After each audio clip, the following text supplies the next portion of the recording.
السلام علیکم ورحمۃ اللہ وبرکاتہ۔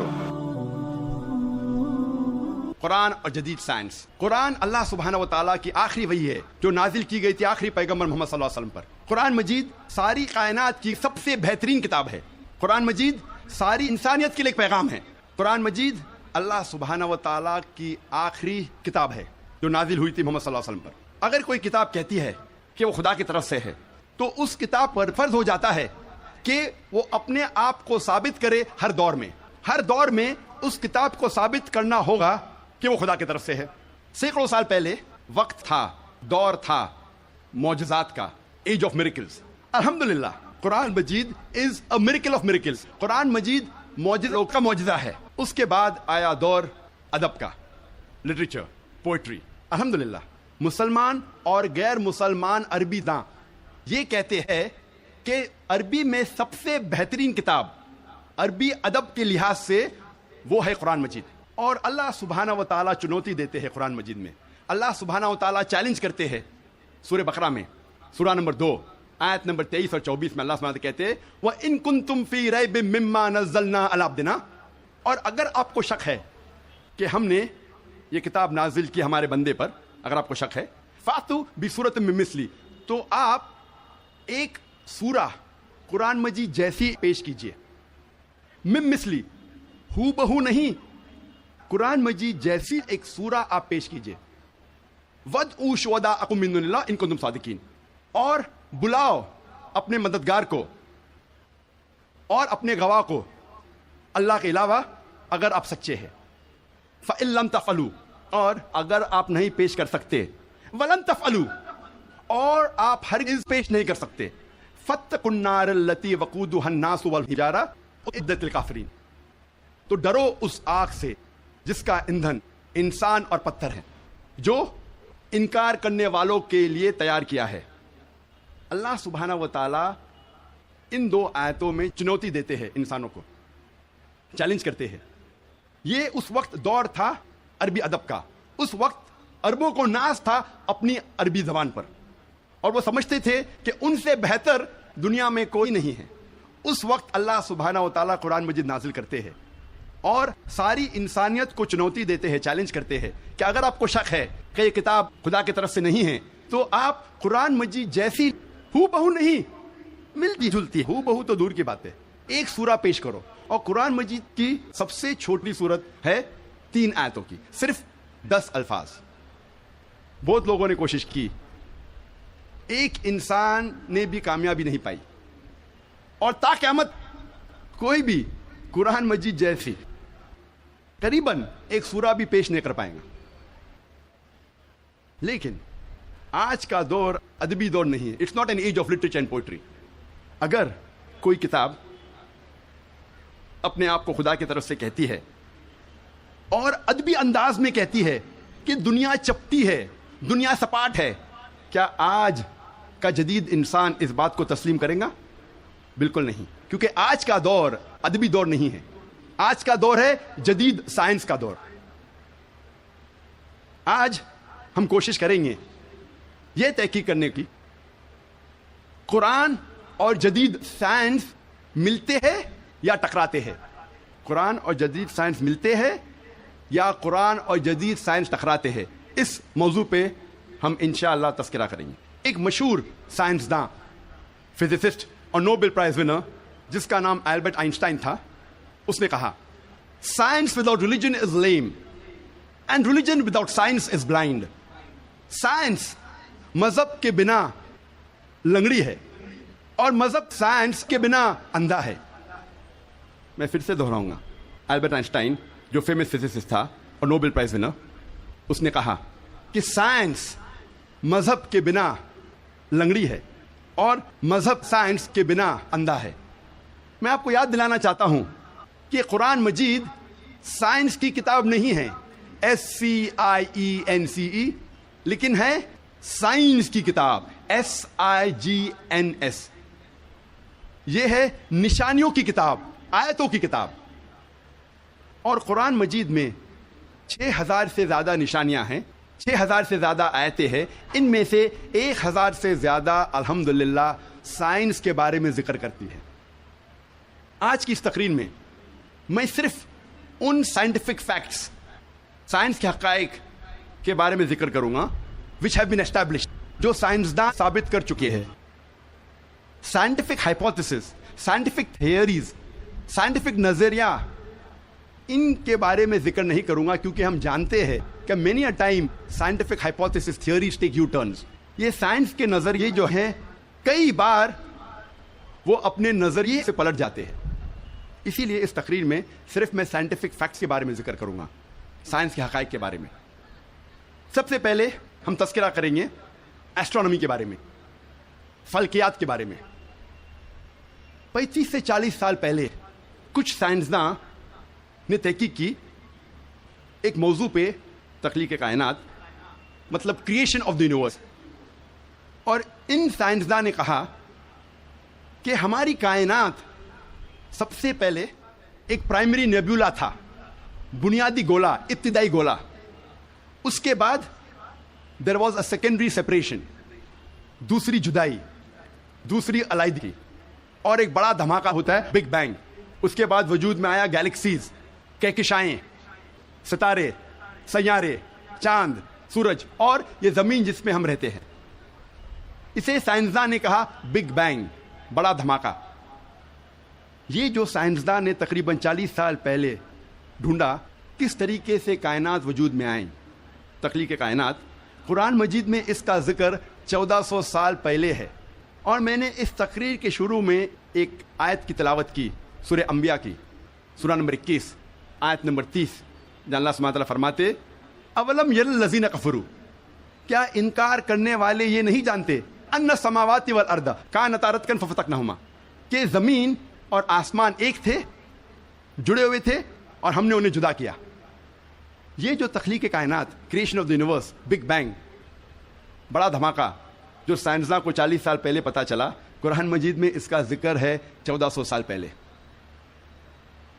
قرآن مجید میں اللہ سبحانہ تعالیٰ فرماتے ہیں سورہ فصلت میں، سورہ نمبر 41 آیت نمبر 11 اور 12 میں، کہ اللہ سبحانہ و تعالیٰ نے آسمان کی طرف دیکھ کے کہا جب وہ دھواں تھا کہ آسمان اور زمین ایک ساتھ آ جاؤ، ولنگلی اور انولنگلی، اپنے مرضی سے یا اپنے مرضی کے بنا، اور ان نے کہا کہ ہم اپنے مرضی سے ایک ساتھ آ جاتے ہیں۔ قرآن مجید میں لکھا ہے کہ آسمان سب سے پہلے دھواں تھا، عربی لفظ ہے دخان، اور آج کے سائنسداں یہ کہتے ہیں کہ کائنات بننے کے پہلے یہ آسمان دھواں تھا، انگلش میں کہتے ہیں گیس، لیکن عربی میں دخان کے معنی ہے اسموک۔ کچھ مفسرین نے ترجمہ کیا مسٹ، دھند، جو میرے حساب سے صحیح ترجمہ نہیں، کیونکہ دھند ہوتا ہے ٹھنڈا اور دھواں ہوتا ہے گرم۔ دھماکے کے بعد ہم اکثر دیکھتے ہیں گرم دھواں، دھند نہیں دیکھتے۔ تو قرآن مجید میں لکھا ہے کہ آسمان تھا دھواں، اور آج سائنس یہ کہتی ہے کہ اسموک گیس سے اور بہترین لفظ ہے۔ جو قرآن مجید میں دخان لکھا ہے وہ گیس سے اور بہترین ہے، اور scientifically smoke is a better word than gas. آپ سوچ سکتے قرآن مجید میں اس کا ذکر ہے 1400 سال پہلے۔ انسان پہلے سمجھتے تھے کہ زمین سپاٹ ہے، چپٹی ہے۔ سب سے پہلی بار اگر کوئی انسان نے یہ ثابت کیا کہ دنیا بیضوی ہے، وہ ایسا Francis Drake sun 1577 1577 when he sailed around the earth، جب سمندر پہ سفر کیے دنیا کے گول، سر فرانسس ڈریک نے ثابت کیا کہ دنیا بیضوی ہے۔ قرآن مجید میں اس کا ذکر ہے 1400 سال پہلے۔ قرآن اللہ تعالیٰ فرماتے ہیں سورہ لقمان میں، سورہ نمبر 31 آیت نمبر 29 میں، الم تری ان اللہ یولج اللیل فی النہار ویولج النہار فی اللیل، اللہ سبحانہ و تعالیٰ نے رات کو دھیرے دھیرے آہستہ آہستہ دن میں تبدیل کیا، اور دن کو دھیرے دھیرے آہستہ آہستہ رات میں تبدیل کیا۔ یہ دن کا رات اور رات کا دن آہستہ آہستہ دھیرے دھیرے تبدیل ہونا یہ ثبوت دیتا ہے کہ دنیا بیضوی ہے۔ اگر دنیا چپٹی اور سپاٹ ہوتی تو دن فوراً رات میں تبدیل ہوتا اور رات فوراً دن میں تبدیل ہوتی۔ اللہ تعالیٰ فرماتے سورہ الزمر میں، سورہ نمبر 39 آیت نمبر 5 میں، کہ اللہ سبحانہ و تعالیٰ رات کو دن پہ لپیٹتا ہے اور دن کو رات پہ لپیٹتا ہے۔ قرآن میں عربی لفظ ہے قوارہ، جس کے معنی لپیٹنا. جس طریقے سے ایک انسان پھیٹا سر پہ لپیٹتا ہے، a person coils the turban on the head، اسی طریقے سے اللہ تعالیٰ فرماتے ہیں کہ رات دن پہ لپیٹی جاتی ہے اور دن رات پہ لپیٹا جاتا ہے. یہ دن کا رات اور رات کا دن پہ لپیٹنا اسی وقت پاسبل ہے جب دنیا بیضوی ہے. اگر دنیا چپٹی اور سپاٹ ہوتی تو ممکن نہ ہوتا. قرآن مجید میں اللہ تعالیٰ فرماتے ہیں سورہ نازیات میں، سورہ نمبر 79 چیپٹر 79 آیت نمبر 30 میں، وَالْأَرْضَ بَعْدَ ذَلِكَ دَحَاهَا، اور اس کے بعد اللہ سبحانہ و تعالیٰ نے زمین کو پھیلایا بچھونا جیسے. دہا کہ ایک معنی ہے پھیلانا، اور دہا کی دوسری معنی آتا ہے عربی لفظ دھویا سے، جس کے معنی ہے بیضا، جس کے معنی ہے انڈا. اور ہم جانتے ہیں کہ دنیا گول ہے، بیضوی ہے، اور ہم یہ بھی جانتے ہیں آج کہ دنیا پوری طریقے سے گول نہیں ہے. وہ اوپر اور نیچے سے from the poles it is flattened, اوپر اور نیچے سے چپٹی ہے، جسے ہم کہتے ہیں انگریزی میں جیو اسفیئریکل ان شیپ، عرضی بیضوی. اور یہ لفظ جو دہا ہے وہ عام انڈے کے لیے نہیں ہے، عام بیضے کے لیے نہیں، خصوصاً شتر مرغ کے انڈے کے لیے، شتر مرغ کے بیضے کے لیے.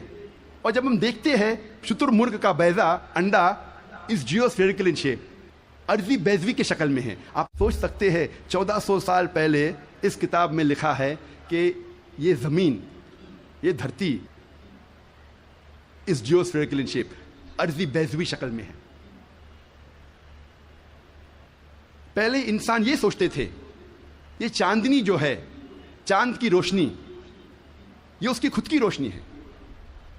چند صدی پہلے ہمیں پتا چلا کہ چاند کی روشنی، چاندنی اس کی خود کی روشنی نہیں ہے، یہ سورج کی لی ہوئی روشنی ہے، سورج کی منعکس شدہ ریفلیکٹڈ لائٹ ہے، بوروڈ لائٹ ہے.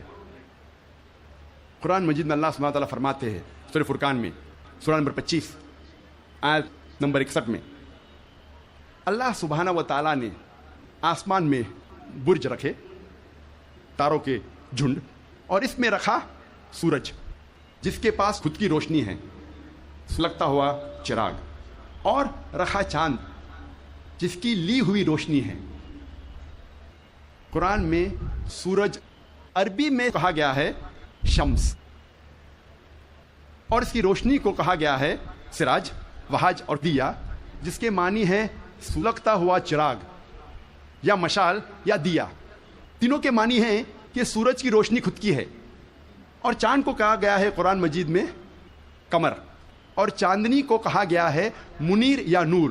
منیر مینز بوروڈ لائٹ، لی ہوئی روشنی، یا نور میننگ ریفلیکٹڈ لائٹ، منعکس شدہ روشنی، ریفلیکٹڈ لائٹ. آپ سوچ سکتے قرآن مجید 1400 سال پہلے کہتا ہے کہ یہ چاندنی خود کی روشنی نہیں ہے، چاند کی لی ہوئی روشنی ہے. اور اس کا ذکر سورہ فرقان سورہ نمبر 25 آیت نمبر 61 کے علاوہ سورہ یونس میں سورہ نمبر 10 آیت نمبر 5 میں، اور سورہ نوح میں سورہ نمبر 71 آیت نمبر 15 اور 16 میں. پہلے سائنسداں یہ سمجھتے تھے کہ زمین کائنات کا مرکز ہے اور باقی سیارے، چاند اور سورج زمین کے گول گھوم رہے ہیں، چکر لگا رہے ہیں. اسے کہتے تھے تھیوری آف جیو سینٹرزم، زمین کو مرکز سمجھنے کا نظریہ. اور یہ لوگ 2 صدی سے، ٹولمی کے وقت سے مانتے تھے، 16ویں صدی تک، جب تک کوپرنیکس نے کہا کہ زمین کے گول چاند اور سیارے نہیں چکر لگا رہے ہیں، لیکن سورج کے گول زمین، چاند اور باقی سیارے چکر لگا رہے ہیں، گھوم رہے ہیں. اسے کہتے تھے ہیلیو سینٹرک تھیوری، مطلب سورج کا مرکز ہونے کا نظریہ. اور سن 1609 میں ایک جرمن سائنٹسٹ جس کا نام تھا یوہنس کیپلر، اس نے لکھا اپنی کتاب میں ایسٹرونوما نووا کہ صرف سیارے اور چاند سورج کے گول گھوم نہیں رہے ہیں، لیکن زمین، چاند اور سیارے، پلانٹس، سورج کے گول گھومنے کے علاوہ اپنے محور پہ گردش کر رہے ہیں. They are rotating about their own axis. اور جب میں اسکول میں تھا، میں سن 1981 میں 10ویں میں تھا، جغرافی میں نے پڑھا تھا کہ زمین، چاند اور سیارے، پلانٹس وہ چکر لگا رہے ہیں, دے ریوالونگ اینڈ روٹیٹنگ, اور اپنے محور پہ گردش کر رہے ہیں. لیکن سورج اپنے محور پہ گردش نہیں کر رہا ہے. لیکن میں نے جب قرآن کی ایک آیت پڑھی, سورہ انبیاء سورہ نمبر 21 آیت نمبر 33 میں اللہ سبحانہ وتعالیٰ فرماتے ہیں هو الذی خلق اللیل والنہار, اللہ سبحانہ و تعالیٰ نے رات اور دن بنایا, والشمس والقمر, سورج اور چاند, کل فی فلک یسبحون, وہ گھوم رہے ہیں اور اپنے محور پہ گردش کر رہے ہیں. قرآن کا لفظ یہاں ہے یسبحون.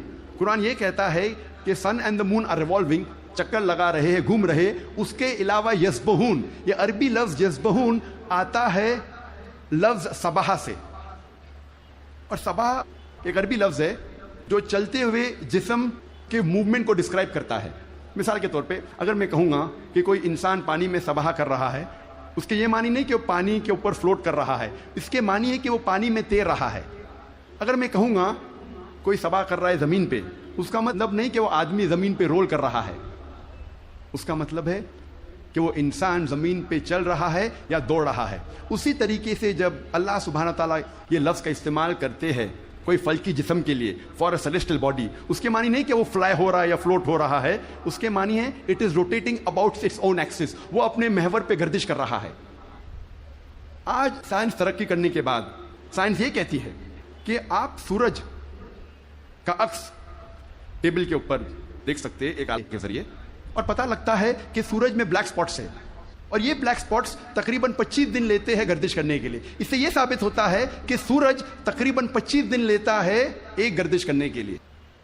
تو آج سائنس یہ تسلیم کرتی ہے کہ سورج بھی اپنے محور پہ گردش کر رہا ہے. جو میں نے اسکول میں تقریباً 28 سال پہلے پڑھا تھا کہ سورج واز اسٹیشنری, سورج گردش نہیں کر رہا ہے, تو 28 سال پہلے میں نے اسکول میں پڑھا. آج سائنس اسے تسلیم کرتی ہے, اور قرآن مجید میں اس کا ذکر ہے 1400 سال پہلے, اور آج اکثر اسکول کے سائنس کی کتاب میں اس کو انکارپوریٹ کیا جا چکا ہے. یہ نئی چیز داخل ہو چکی ہے سائنس کی کتابوں میں کہ سورج اپنے محور پہ گردش کر رہا ہے. اللہ تعالیٰ فرماتے ہیں سورہ یاسین میں سورہ نمبر 36 آیت نمبر 40 میں کہ سورج چاند کو نہیں پکڑ سکتا اور دن کو رات نہیں پکڑ سکتی. The sun cannot outstrip the moon, neither can night catch up with the day. کل فی فلک یسبحون, یہ اپنے محور پہ گردش کر رہے. اس کے معنی کہ چاند اور سورج کے جو ایکسس ہے, جو ریولیوشن کا ہے, وہ ڈفرینٹ ہے, وہ علیحدہ ہے, اسی لیے وہ آپس میں کبھی نہیں ملیں گے.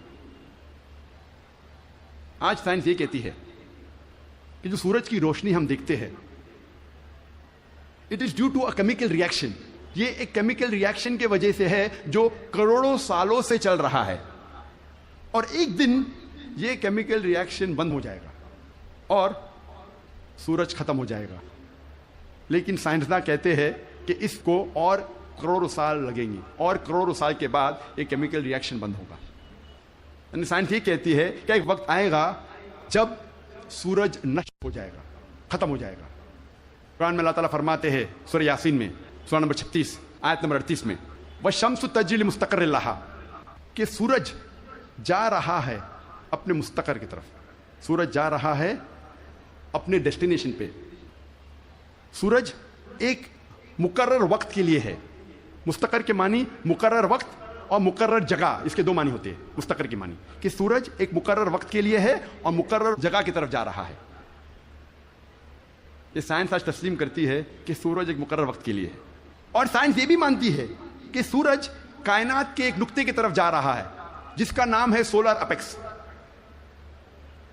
ان دا ہرکولینز الفا لائرا 12 میل پر سیکنڈ کی رفتار پہ. قرآن میں لکھا ہے مستقر, مقرر جگہ کی طرف. سائنس کہتی ہے دونوں معنی مستقر کے, مقرر جگہ اور مقرر وقت, دونوں الحمدللہ صحیح ہے. اور اس کا ذکر سورہ یاسین سورہ نمبر 36 آیت نمبر 38 کے علاوہ سورہ رعد میں بھی ہے, سورہ نمبر 13 آیت نمبر 2, سورہ فاطر سورہ نمبر 35 آیت نمبر 13, سورہ لقمان سورہ نمبر 31 آیت نمبر 29, اور سورہ الزمر سورہ نمبر 39 آیت نمبر 5 میں. سب جگہ کہا گیا ہے کہ سورج ایک مقرر وقت کے لیے ہے, ایک مقرر جگہ کی طرف جا رہا ہے. آج سائنس یہ کہتی ہے جو آسمان ہمارے زمین کے اوپر ہے, جسے ہم کہتے ہیں ایٹماسفیئر, وہ ایک محفوظ چھت کی طرح ہے. اور سائنسداں یہ کہتے ہیں کہ خطرناک rays like ultra violet rays, X rays, یہ چھت، یہ ایٹماسفیئر ان خطرناک ریز کو زمین پہ آنے سے روکتا ہے، ورنہ زمین پہ جاندار چیز مٹ جائیں گی. قرآن میں اس کا ذکر ہے سورہ انبیاء میں، سورہ نمبر 21 آیت نمبر 32 میں، کہ اللہ سبحانہ و تعالیٰ نے آسمان کو ایک محفوظ چھت بنایا، اور پروٹیکٹڈ سیلنگ، اور کینوپی ویل گارڈڈ. آپ سوچ سکتے ہیں قرآن میں اس کا ذکر 1400 سال پہلے ہے، جو سائنسدان نے حال ہی میں 50 سال پہلے، 100 سال پہلے، 150 سال پہلے کہا کہ یہ ایٹماسفیئر از اے پروٹیکٹڈ سیلنگ. جب میں اسکول میں تھا تقریباً 28 سال پہلے، میں نے سائنس میں سیکھا تھا there are 3 types of matter, solid, liquid and gas. 3 قسم کے مادہ تھے، سالڈ، لکوڈ اینڈ گیس. آج سائنس یہ کہتی ہے کہ 3 مادہ، 3 اسٹیٹس آف میٹر کے علاوہ اور بھی ہے. ہم پہلے یہ سمجھتے تھے کہ آرگنائز ایسٹرونومیکل سسٹمز کے باہر، آرگنائز فلکیات کے باہر خلا تھا، ویکیوم تھا. آج سائنس کہتی ہے کیا انٹرسٹیلر اسپیس، سیارے کے بیچ مادے کے پل ہے، برجز آف میٹر ہے، جسے آج ہم کہتے ہیں پلازما، جسے سائنسداں کہتے ہیں 4th اسٹیٹ آف میٹر، 4تھی قسم مادے کی آج سائنسداں کہتے ہیں پلازما ہے. قرآن میں اس کا ذکر 1400 سال پہلے ہے، سورہ فرقان میں، سورہ نمبر 25 آیت نمبر 59 میں، 59 میں، کہ اللہ سبحانہ و تعالیٰ نے زمین اور آسمان کو بنایا اور اس کے بیچ میں ساری چیزیں بنائیں. مطلب زمین اور آسمان کے بیچ میں ویکیوم نہیں ہے. آج سائنس اسے کہتی ہے مادے کے پل، برجز آف میٹر، کہتی ہے پلازما ہے، 4th اسٹیٹ آف میٹر. اور اس کا ذکر سورہ فرقان سورہ نمبر 25 آیت نمبر 59 کے علاوہ سورہ ہجر میں، سورہ نمبر 15 آیت نمبر 85 میں، سورہ سجدہ سورہ نمبر 32 آیت نمبر 4 میں، سورہ صفات سورہ نمبر 37 آیت نمبر 5، اور سورہ احقاف سورہ نمبر 46 آیت نمبر 3 میں کئی جگہ لکھا ہے کہ اللہ سبحانہ و تعالیٰ نے زمین اور آسمان بنائے اور اس کے بیچ میں ساری چیزیں. Talking about the 4th state of matter, plasma. ایک مشہور سائنٹسٹ جس کا نام ایڈوین ہبل ہے، اس نے کہا تھا کہ کائنات پھیل رہی ہے، دا یونیورس از ایکسپینڈنگ. اور قرآن میں اللہ تعالیٰ فرماتے ہیں سورہ ذریات میں، سورہ نمبر 51 آیت نمبر 47 آیت نمبر 47 میں، کہ ہم نے یہ کائنات بنائی پھیلتی ہوئی. عربی لفظ مؤسیونا، پھیلنا. اور آج سائنس اس کو تسلیم کرتی ہے کہ ہماری کائنات پھیل رہی ہے، our universe is expanding. کئی دشمن اسلام یہ کہیں گے، جو کرٹکس آف اسلام یہ کہیں گے کہ قرآن مجید میں فلکیات کا ذکر ہونا کوئی عجوبہ نہیں، نتھنگ گریٹ، کوئی بڑی بات نہیں ہے کہ قرآن مجید میں فلکیات کا ذکر ہے، کیونکہ عرب فلکیات میں ماہر تھے. میں اس بات کو مانتا ہوں کہ عرب فلکیات میں ماہر تھے، لیکن ان سے یہ کہنا چاہتا ہوں کہ قرآن مجید نازل ہونے کے بعد کچھ صدی بعد عرب فلکیات کے میدان میں ماہر بنے. تو قرآن مجید سے عرب نے فلکیات سیکھا، نہ کہ الٹا. اب ہم ذکر کریں گے طبیعت کا. طبیعت انگلش میں کہتے ہیں فزکس. اور کئی صدی پہلے ایک نظریہ تھا جسے کہتے ہیں ایٹمزم.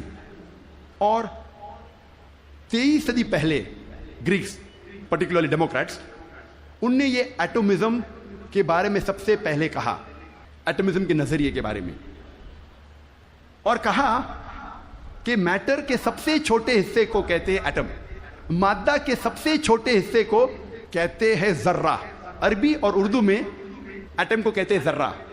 اور اس وقت انسان یہ سوچتے تھے کہ ذرے کو تقسیم نہیں کیا جا سکتا. آج سائنس ترقی کرنے کے بعد ہم مانتے ہیں کہ atom is the smallest part of matter having the characteristics of the element. ذرہ مادے کا سب سے چھوٹا حصہ ہے جو ایلیمنٹ کے کیریکٹرسٹکس رکھتا ہے، لیکن یہ ذرہ تقسیم کیا جا سکتا ہے انٹو پروٹونز، الیکٹرونز، نیوٹرونز. قرآن مجید میں ذرے کا ذکر ہے تو لوگ سمجھیں گے قرآن مجید آؤٹ ڈیٹڈ ہے، یہ پرانی کتاب ہے. ذرے کا ذکر ہے، اب یہ آؤٹ ڈیٹڈ ہے. قرآن میں ذرے کا ذکر ہے، لیکن ذرے کے آگے کیا لکھا ہے وہ بھی ہمیں دیکھنا چاہیے. قرآن مجید میں لکھا ہے سورہ سبا میں، سورہ نمبر 34 آیت نمبر 3 میں، کہ انکار کرنے والے جب کہیں گے کہ وہ گھڑی کبھی بھی نہیں آئے گی، آخرت کے بارے میں، قیامت کے بارے میں، وہ گھڑی کبھی نہیں آئے گی، تو اللہ تعالیٰ فرماتے کہو ان سے ضرور آئیں گی اللہ کی مرضی سے، جس کے پاس علم غیب ہے، جس کے علم میں چھوٹا سا ذرہ زمین اور آسمان میں، اور اس چیز جو ذرے سے چھوٹی ہے اور بڑی ہے اس کا علم بھی اس کی کتاب میں محفوظ ہے۔ تو قرآن مجید میں لکھا ہے کہ ذرے برابر چیز کا علم ہے اللہ کے پاس، اور ذرے سے چھوٹی چیز اور بڑی چیز کا علم بھی ہے۔ اور یہ انفارمیشن، یہ خبر دہرائی گئی ہے سورہ یونس میں، سورہ نمبر 10 آیت نمبر 61 میں، کہ اللہ سبحانہ و تعالیٰ کے علم میں ہے ذرے جیسی چیز جو آسمان اور زمین پہ ہے، اور وہ چیز جو ذرے سے بھی چھوٹی ہے اور ذرے سے بڑی ہے اس کی کتاب میں محفوظ ہے۔ تو قرآن آؤٹ ڈیٹڈ نہیں ہے، قرآن اپ ٹو ڈیٹ ہے۔ قرآن پرانی کتاب نہیں، بٹ الحمدللہ جدید کتاب ہے۔ اب ہم ذکر کریں گے واٹر سائیکل کے بارے میں، پانی کے چکر کے بارے میں۔ ہم جو اسکول میں پڑھتے ہیں واٹر سائیکل کے بارے میں، پانی کے چکر کے بارے میں، سب سے پہلے اس جدید پانی کے چکر کا ذکر کیا تھا سر برنارڈ پیلیسی نے سن 1580 میں۔ اور ہم جانتے ہیں، ہم نے اسکول میں پڑھا ہے کہ water evaporate from the ocean, پانی سمندر سے بھاپ بن کے اوپر جاتا ہے، جڑ کے بادل بنتا ہے، بادل جڑتے ہیں اور اندرونی حصے میں ہوا کے ذریعے جاتے ہیں، پھر ان کی تقسیم ہوتی ہے اور پانی بادل سے برستا ہے۔ بارش برسنے کے بعد یہ پانی نہر بن کر، اسٹریم بن کے، لیک بن کے پھر سے جاتا ہے سمندر میں، اور یہ پانی کا چکر کمپلیٹ ہوتا ہے۔ پہلے لوگ کو 16ویں صدی کے پہلے اس کا علم نہیں تھا۔ 7 صدی قبل مسیح تھیلز آف ملیٹس نے کہا تھا یہ بارش کیسے آتی تھی؟ یہ جو اوشن کا سپرے ہے، سپرے آف دی اوشن، ہوا سے اٹھاتی تھی اور اندرونی حصے میں بارش جیسے برساتی تھی۔ یہ لوگ سمجھتے تھے بارش اس طریقے آتی تھی۔ لوگ کو یہ نہیں پتا تھا کہ زمین کے نیچے جو پانی ہے وہ کیسے جمتا تھا۔ کئی نظریات تھے۔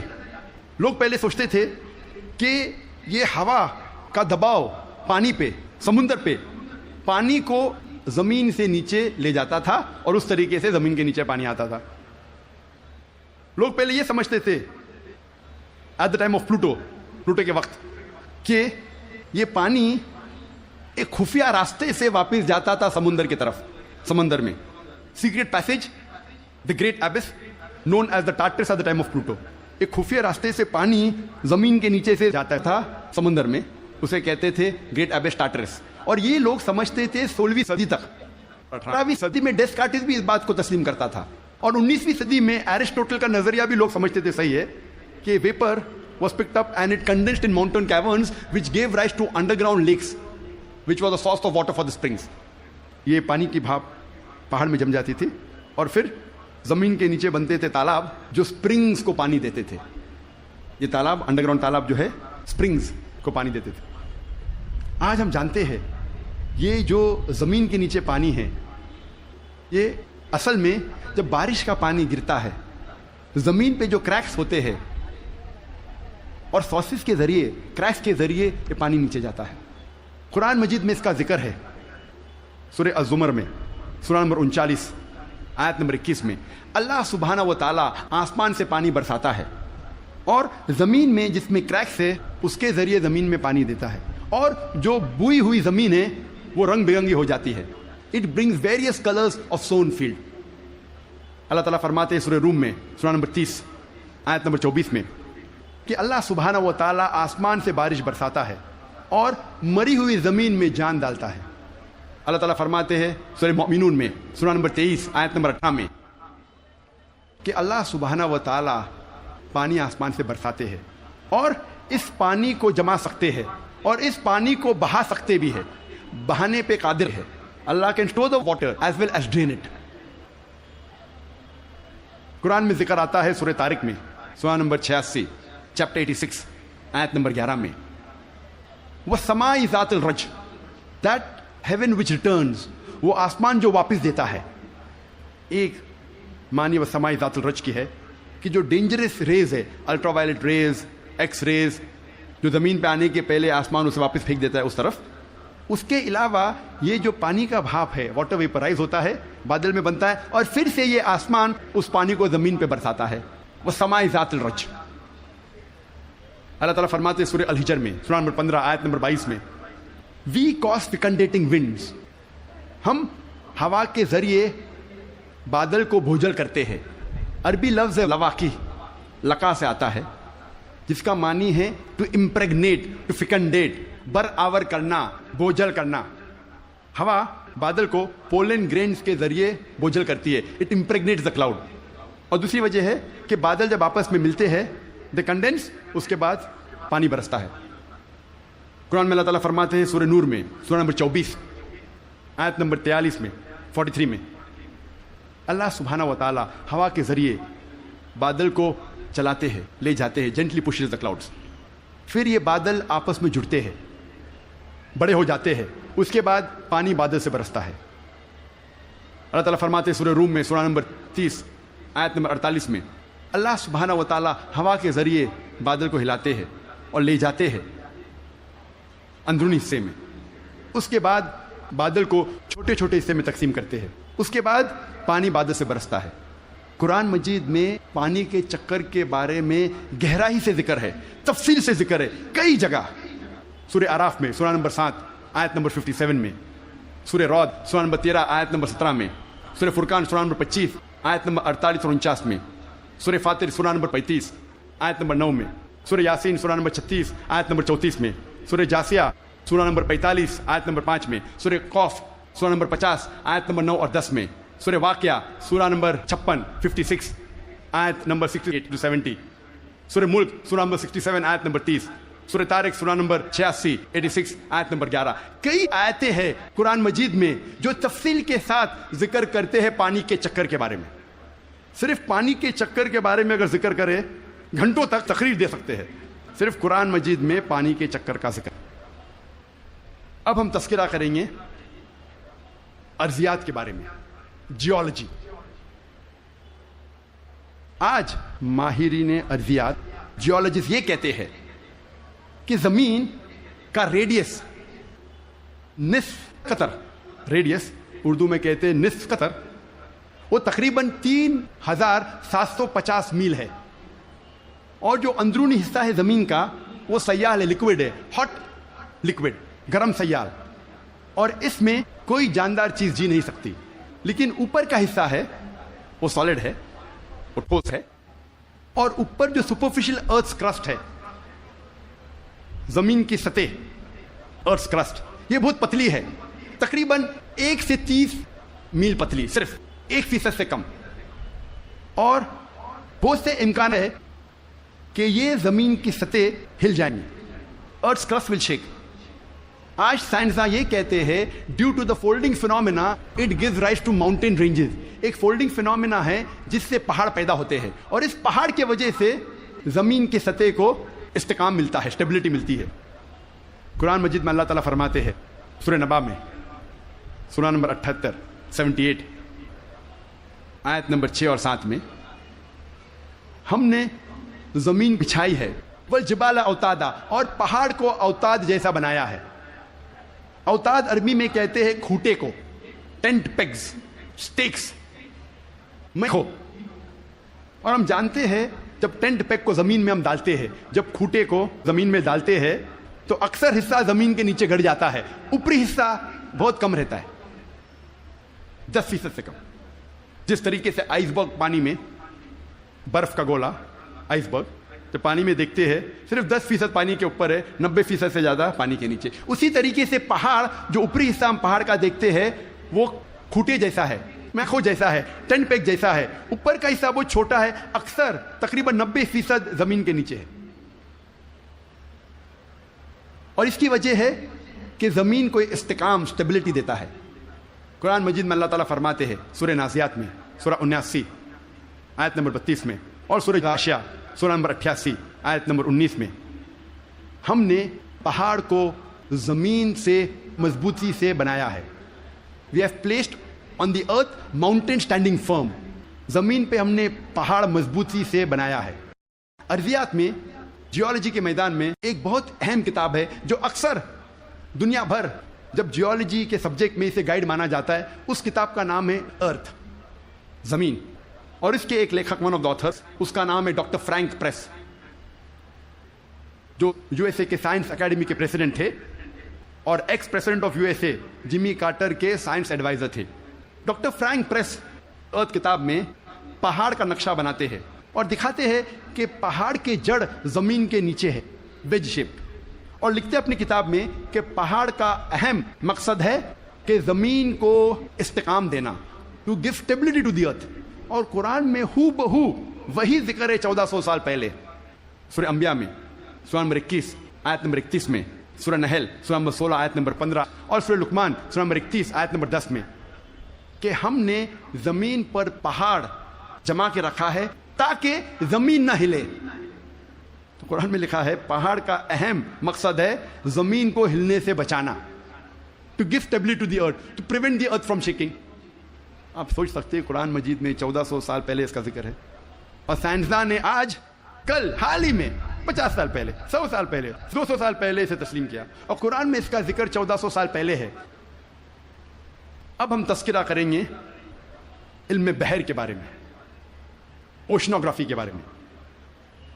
اور اوشنوگرافی کے فیلڈ میں قرآن مجید میں اللہ سبحانہ تعالیٰ فرماتے ہیں سورہ فرقان میں سورہ نمبر 25 آیت نمبر 53 میں 53 میں, اللہ سبحانہ و تعالیٰ نے 2 قسم کے پانی بنائے ہیں, ایک پینے والا اور میٹھا اور دوسرا کھارا اور کڑوا, اور دونوں کے بیچ اللہ نے ایک برزخ بنایا ہے, بنا دکھنے والا ایک ویل, ایک پردہ.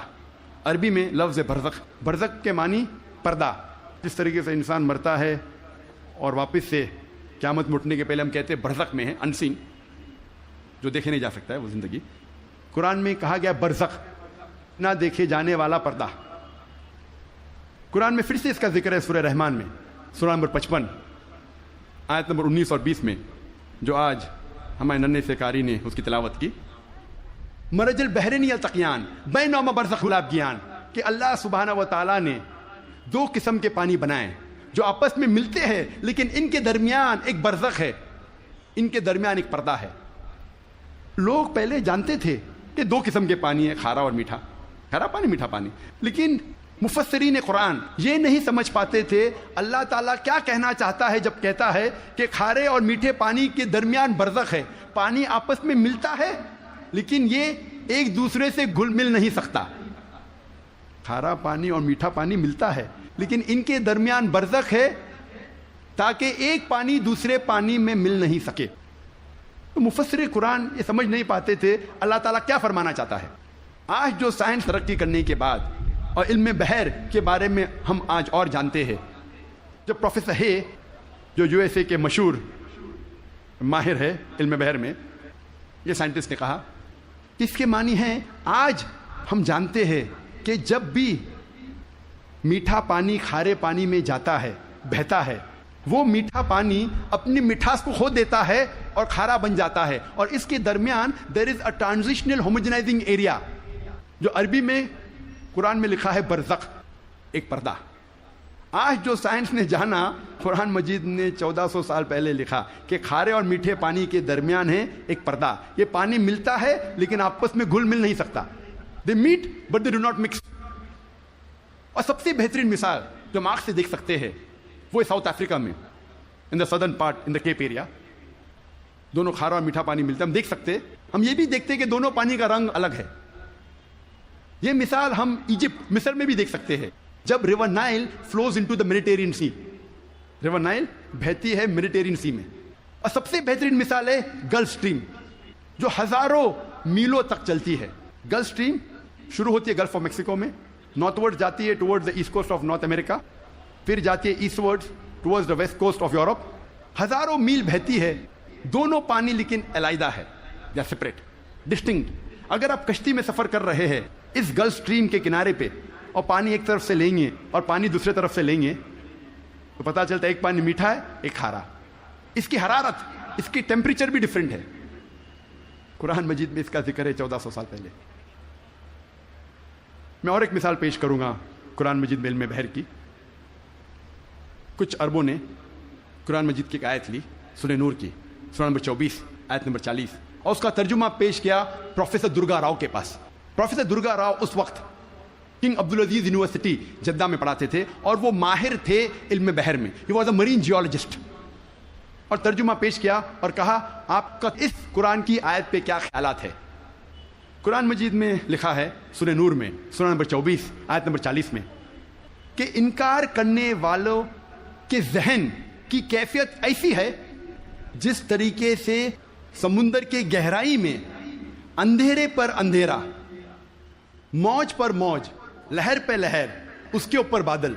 جب انسان اپنے ہاتھ کو آگے کرتا ہے وہ دیکھ نہیں سکتا. اللہ جسے روشنی نہیں دیتا وہ دیکھ نہیں سکتا. یہ آیت کا ترجمہ سننے کے بعد پروفیسر درگا راؤ نے کہا کہ یہ عام سمندر کا ذکر نہیں ہے، یہ ایک گہرے سمندر کا ذکر ہے. اور پہلے انسان یہ نہیں جانتا تھا کہ سمندر کی گہرائی میں اندھیرا تھا. سینکڑوں سال پہلے، 100-200 سال پہلے جب سب مرین ایجاد ہوئی اور جب انسان سمندر کی گہرائی میں گیا تب انہیں پتا لگا اور تب محسوس ہوا کہ سمندر کی گہرائی میں اندھیرا ہے.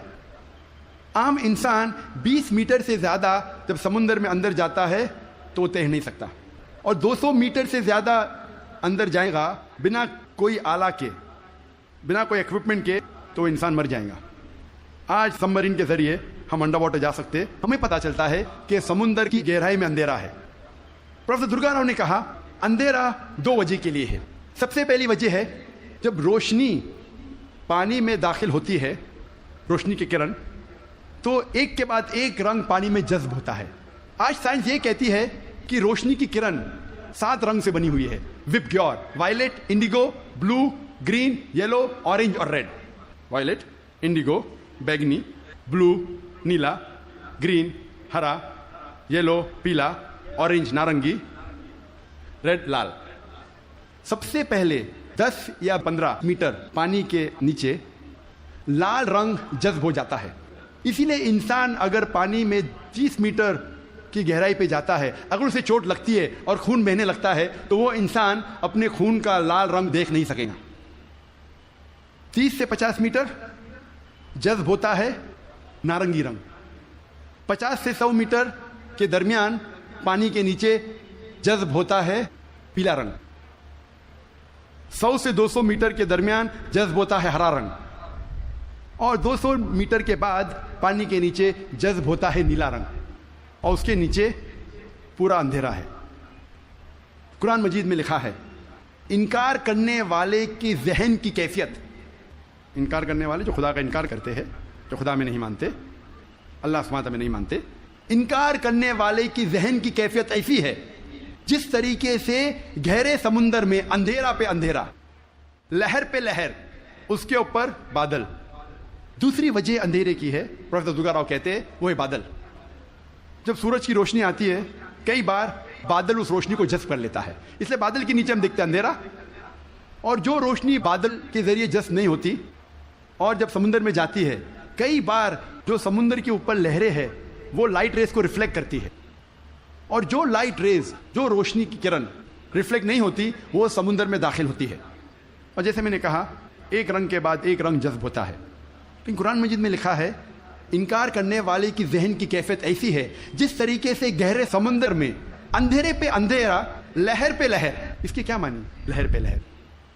ہم انسان جانتے تھے کہ سمندر کے اوپر لہر ہے، لیکن سن 1900 میں ہمیں پتا لگا کہ سمندر کے نیچے بھی لہر ہے. اسے کہتے ہیں انٹرنل ویوز، اندرونی لہر، جو ڈفرینشیٹ کرتی ہے superficial part of the ocean کو deep part of the ocean سے. یہ اندرونی لہر تقسیم کرتی ہے سمندر کو اوپری سے اور اندرونی حصے میں. اوپری حصہ superficial part is lit up and warm, گرم ہوتا ہے اور اس میں روشنی ہوتی ہے. جو گہرا بھاگ ہوتا ہے سمندر کا وہ اندھیرا ہوتا ہے اور ٹھنڈا ہوتا ہے. یہ انٹرنل ویوز، اندرونی لہر، ہمیں پتا چلی تقریباً 110 سال پہلے. قرآن میں لکھا ہے لہر پر لہر، یعنی اندرونی لہر کے اوپر ہے سپرفیشل ویوز. اسی لیے مچھلیاں بھی جب گہرائی میں جاتی ہے وہ دیکھ نہیں سکتی، اپنی خود کی روشنی لے جاتی ہے. Due to chemical reaction مچھلی خود کی روشنی کے ذریعے دیکھ سکتی ہے گہرے اندھیرے میں. پروفیسر درگا راؤ نے کہا کہ یہ کتاب قرآن مجید انسان کی لکھی ہوئی کتاب ہو ہی نہیں سکتی. اور پروفیسر درگا راؤ نے کہا یہ کتاب خدا کی طرف سے ہے. جی خوش آمدید دوستو، امید کرتا ہوں ویڈیو آپ نے پوری دیکھی ہوگی اور آپ کو پسند بھی آئی ہوگی۔ قرآن کیا ہے بھائیو دوستو؟ تو قرآن اللہ تعالیٰ کی وہ عظیم الشان کتاب ہے جو کہ رمضان میں نازل ہوئی، جو کہ اللہ تعالیٰ کی آخری کتاب ہے اور جس کی حفاظت کی ذمہ داری اللہ تعالیٰ نے لی ہے۔ قرآن میں اللہ تعالیٰ فرماتے ہیں شہر رمضان الذی انزل فیہ القرآن ھدی للناس وبینات من الہدی والفرقان، شہر رمضان الذی انزل فیہ القرآن ھدی للناس وبینات من الہدی والفرقان۔ اسی طرح دوسری جگہ اللہ تعالیٰ فرماتے ہیں انا انزلناہ فی لیلۃ القدر، ہم نے قرآن کو لیلۃ القدر میں اتارا۔ تو یہاں پر ایک بات میں کہوں تو یہاں پر تو پھر تعارض آتا ہے کہ قرآن میں اللہ تعالیٰ فرماتے ہیں کہ ہم نے جو ہے نا اس کو رمضان میں نازل کیا، دوسری جگہ آتا ہے کہ ہم نے لیلۃ القدر میں نازل کیا۔ تو اس میں کوئی تعارض نہیں، کیونکہ رمضان المبارک میں ہی لیلۃ القدر کا جو ہے نا وہ رات آتی ہے، اور وہ رمضان المبارک کے آخری عشرے میں تاک راتوں میں جو ہے نا مسلمان اس کو ڈھونڈتے ہیں، اور اس میں جو ہے نا اس کا جو ہے نا ذکر جو ہے نا وہ اس میں آ جاتا ہے۔ تو بھائیو دوستو، اللہ تعالیٰ نے انسانوں کی ہدایت کے لیے قرآن کریم بھیجا، اور قرآن کریم پر عمل کرنا ایسا ہے کہ انسان اپنی آخرت کی زندگی اس کے اوپر سنوار سکتا ہے۔ اسی قرآن میں آپ کی زندگی کے تمام اصول اور آپ کی اس دنیاوی زندگی میں جتنے بھی مسائل ہیں اور آپ کے جتنے بھی مشکلات ہیں، ان سب کا حل اس قرآن میں موجود ہے۔ قرآن میں اللہ تعالیٰ فرماتے ہیں لا تقنطوا من رحمت اللہ، کہ اللہ کی رحمت سے نا امید مت ہونا۔ ہم انسان جب اللہ کی رحمت سے جو ہے نا، جو وہ بدبخت انسان ہوگا جو اللہ کی رحمت سے نا امید ہو جاتا ہے اور خودکشی کر لیتا ہے۔ ابھی کچھ ایک مہینے پہلے کی واقعہ ہے کہ صوابی کے علاقے میں ایک آدمی نے اپنے 4 بچوں کو ذبح کیا اور اس کے بعد خودکشی کر لی۔ یا قرآن سے جب بھی آپ دور ہوں گے اور قرآن کی تعلیمات سے جب بھی آپ دور ہوں گے تو آپ ایسے ہی واقعات کا شکار ہوں گے۔ قرآن میں اللہ تعالیٰ فرماتے ہیں یا ایھا الذین آمنوا لا تقتلوا اولادکم خشیۃ املاق، بھوک کے ڈر سے اپنے اولاد کو قتل نہ کرو، نحن نرزقکم وایاکم، ہم آپ کو بھی رزق دیتے ہیں اور ان کو بھی رزق دیتے ہیں۔ رزق کا وعدہ اللہ تعالیٰ نے کیا ہے، لہذا جو مسلمان رزق کی تنگی کی وجہ سے اپنی اولاد کو قتل کرتا ہے سب سے بڑا مجرم اور سب سے بڑا گناہگار ہے۔ اللہ تعالیٰ ہمیں ایسی حالات سے بچائے۔ تو یہاں پر ڈاکٹر ذاکر نائک کا جو بیان آپ نے سنا بہت بہترین رہا اور بہت زبردست۔ اسی طرح ایک دوسری بات میں آپ کو بتا دوں کہ بہت سارے لوگوں کا خیال ہے کہ قرآن اور سائنس کی آپس میں نہیں بنتی، کیونکہ جہاں قرآن ایک چیز کہتا ہے سائنس دوسرا کہتا ہے۔ تو بھائیو دوستو، ہمارے لیے دلیل سائنس نہیں ہے، ہمارے لیے دلیل قرآن ہے، اور ایسی بہت ساری باتیں ہیں جو 100 سال 200 سال پہلے لوگ نہیں جانتے تھے، اب جا کر قرآن کی بات سائنس جو ہے نا وہ ثابت کرتے ہیں کہ ہاں واقعی یہ بات بالکل ٹھیک ہے۔ مثال کے طور پر رسول اللہ صلی اللہ علیہ وسلم کا معجزہ، جب چاند 2 ٹکڑے ہوئے کفار کے جو انہوں نے یہ معجزہ طلب کیا، رسول اللہ صلی اللہ علیہ وسلم نے آپ کے اشارے پر وہ چاند 2 ٹکڑے ہوئے۔ ابھی سائنسدانوں نے ریسرچ کی ہے کہ بالکل جو چاند ہے اس میں دراڑ ہے، اور واضح دراڑ اس میں جو ہے نا وہ دیکھا جا سکتا ہے۔ اسی طرح جو بگ بینگ کی تھیوری ہے وہ ابھی آئی ہے تقریباً 100 سال پہلے یا 150 سال پہلے، جبکہ قرآن نے 1400 سال پہلے اس کا ذکر کیا۔ اولم یر الذین کفروا ان السماوات والارض کانتا رتقا ففتقناہما۔ تو ایسے بہت ساری باتیں ہیں جو قرآن نے 1400 سال پہلے کہی اور سائنس اب جا کر ان کو ثابت کر رہی ہے۔ تو سائنس ہمارے لیے کوئی دلیل نہیں ہے، ہمارے لیے دلیل قرآن مجید ہے، لیکن بہت سارے لوگ ابھی بھی یہ مانتے ہیں کہ سائنس اور قرآن ان دونوں میں تضاد ہے۔ یہ غلط بات ہے، بلکہ ہمارے لیے دلیل وہ صرف اور صرف قرآن مجید کی ہے۔ اور قرآن کی جو ہے نا اس کی عزت کا اندازہ آپ اس بات سے لگائیے کہ خود اللہ تعالیٰ قرآن میں فرماتے ہیں انا نحن نزلنا الذکر وانا لہ لحافظون، ہم نے یہ ذکر نازل کیا اور ہم ہی اس کی حفاظت کریں گے۔ تو قرآن کی حفاظت کی ذمہ داری اللہ تعالیٰ نے لی ہے، اور اس میں قیامت تک کوئی تبدیلی نہیں آئے گی. اس کے کوئی حرف میں یا اس میں کوئی اپنے آپ سے حرف نہ ہی زیادہ کرے گا نہ ہی کم کرے گا. اور 1400 سال گزرنے کے باوجود ماشاءاللہ قرآن کی جو حفاظ ہے اس میں اضافہ بھی ہو رہا ہے اور اس میں کوئی تبدیلی بھی نہیں آئی. اسی طرح ہم انسان کو اگر اس دنیا میں کوئی چیز حرام ہے یا حلال ہے تو وہ بھی قرآن نے بتا دی ہے. اور اسی طرح اس دنیا میں ہمارے لیے زندگی گزارنے کا جو بہترین نمونہ ہے وہ بھی اللہ تعالیٰ نے قرآن میں ہی بتا دی ہے. قرآن میں اللہ تعالیٰ فرماتے ہیں لَقَدْ كَانَ لَكُمْ فِي رَسُولِ اللَّهِ أُسْوَةٌ حَسَنَةٌ کہ بے شک آپ کے رسول کی زندگی آپ کے لیے بہترین نمونہ ہے. تو قرآن اور سائنس کے متعلق جتنے بھی اعتراضات ہیں اس کے اوپر بہت بڑی بڑی کتابیں بھی لکھ چکی ہیں. آپ گوگل سے بھی ریسرچ لے سکتے ہیں. اسی طرح ڈاکٹر ذاکر نائک نے بھی بہت بہترین جو ہے نا اس کی نشاندہی کی. بیان تو بہت بڑا بہت لمبا تھا، لہٰذا آپ کو اگر ٹائم ملے تو اس کے علاوہ اور بھی بہت سارے ایسے مواد ہیں جس میں قرآن اور سائنس وغیرہ کا موازنہ کیا گیا ہے. امید کرتا ہوں ویڈیو آپ کو پسند آئی ہوگی. اگر ویڈیو آپ کو پسند آئے تو اس چینل کو سبسکرائب کریں. بہت شکریہ.